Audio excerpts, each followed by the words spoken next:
Para falar sobre variáveis, temos que saber o que é um algoritmo. Bem, um algoritmo é simplesmente uma receita para executarmos uma tarefa ou resolver um problema. E como toda receita, um algoritmo deve ser finito. Simplificando, um algoritmo ele é uma sequência finita de regras, raciocínios e operações que, aplicadas a um número finito de dados, permitem solucionarmos diversos problemas semelhantes. Como já sabemos o que é um algoritmo, agora vamos falar o que é variáveis. Variáveis nada mais é do que um espaço reservado na memória de um computador para guardarmos informações que serão utilizadas durante o código. Bom, uma variável pode ter valores de diversos tamanhos e tipos, como números inteiros, números reais, caracteres, frases, enfim, diversas coisas.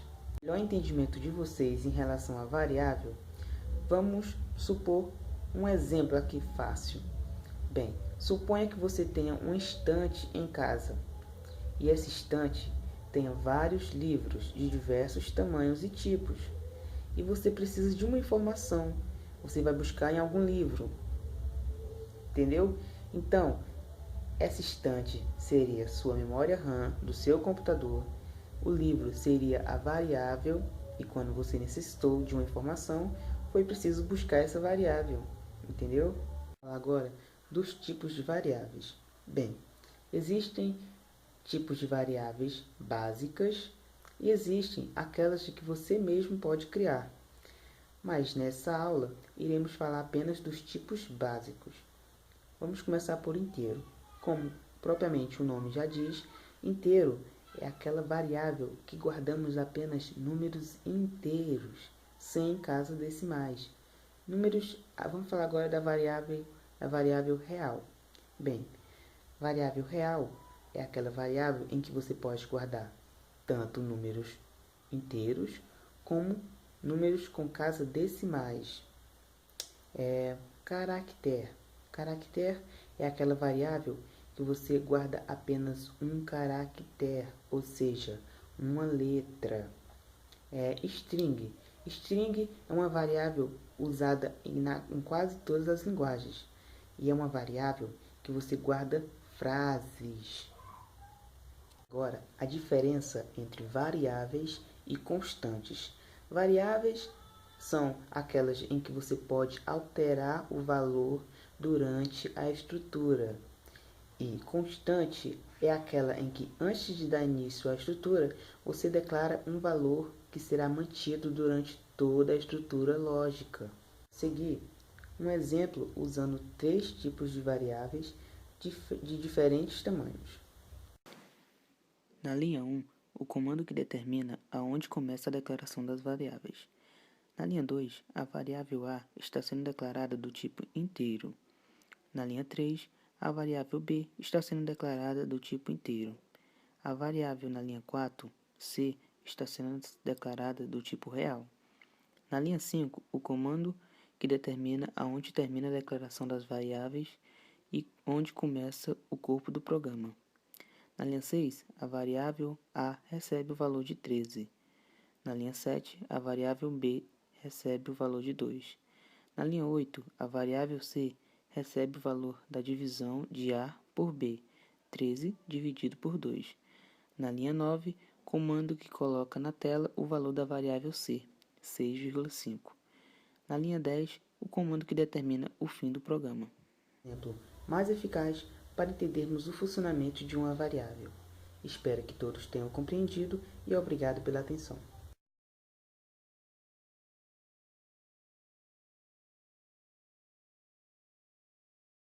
A estrutura sequencial, como o próprio nome sugere, é um conjunto de instruções onde cada instrução é executada em sequência, fazendo que de tal modo a saída de uma é entrada para outra e assim sucessivamente até o final do processo.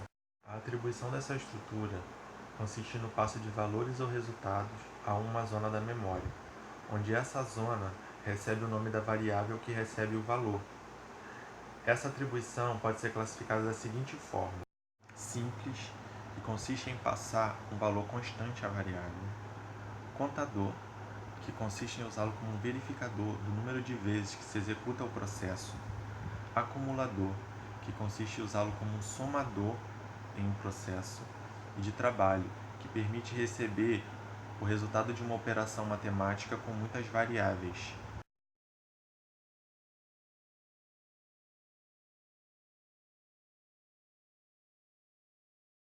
Olá, meu nome é Luiz Ricardo. Falarei sobre as estruturas de repetição para, enquanto faça e repita até. Começarei pela estrutura para.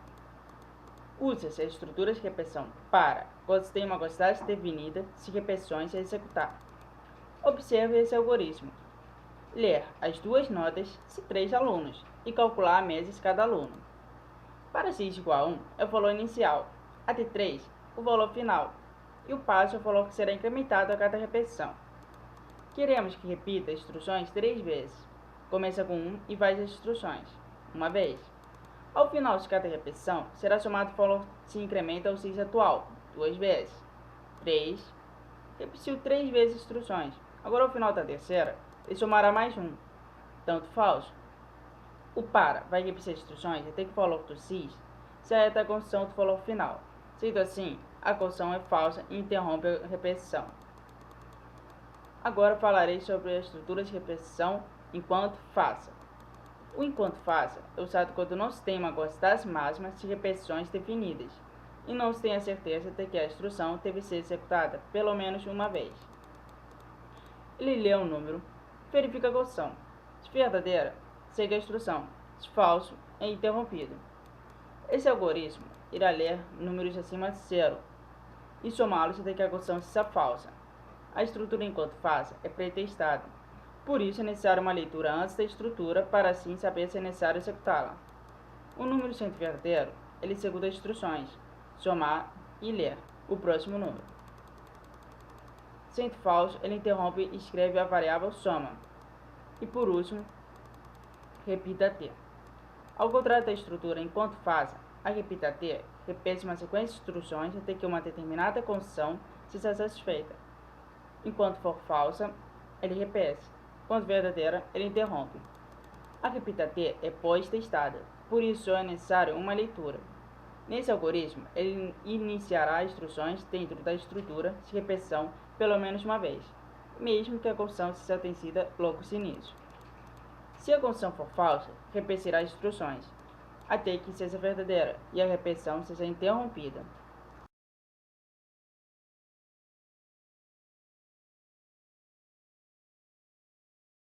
Volta.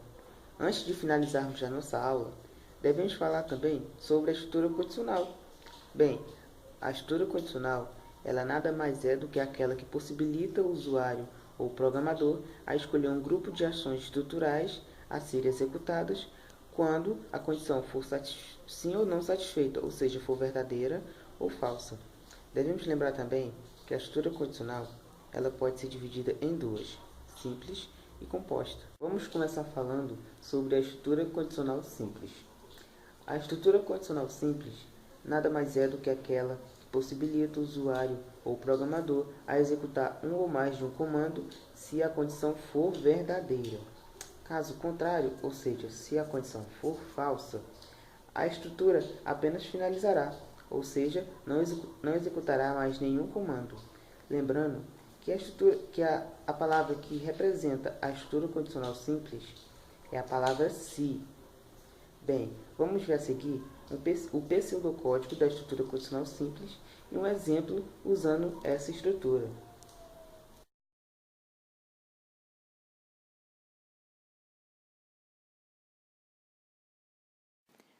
Nesse exemplo, damos início ao programa. Se A maior que B, então exibiria a mensagem A é maior que B. Caso contrário, finalizaria o programa fim se. Fim do programa.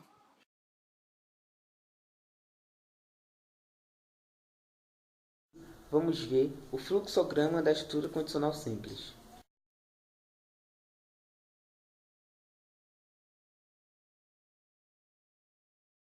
Antes de finalizarmos o conteúdo da estrutura condicional, devemos falar sobre a estrutura condicional composta. A estrutura condicional composta, ela segue os mesmos princípios da estrutura condicional simples, sendo que a única diferença entre as duas é que, quando a condição não for verdadeira, ou seja, quando a condição for falsa, a estrutura irá executar outros comandos, que ao contrário da outra estrutura condicional simples, ele apenas iria finalizar a estrutura. Lembrando que na estrutura condicional composta, os comandos que representam o se e o se não. Vamos ver a seguir o pseudocódigo dessa estrutura e vamos ver também um exemplo usando a estrutura condicional composta.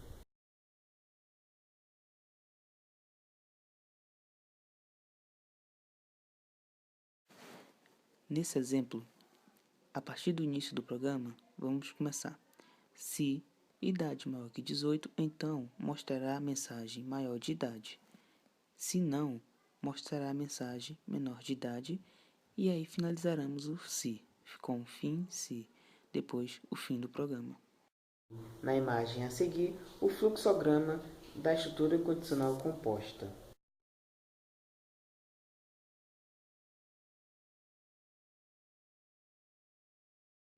Podemos concluir que a estrutura condicional é de extrema importância na vida e na rotina de um programador, ou seja, na tomada de decisões.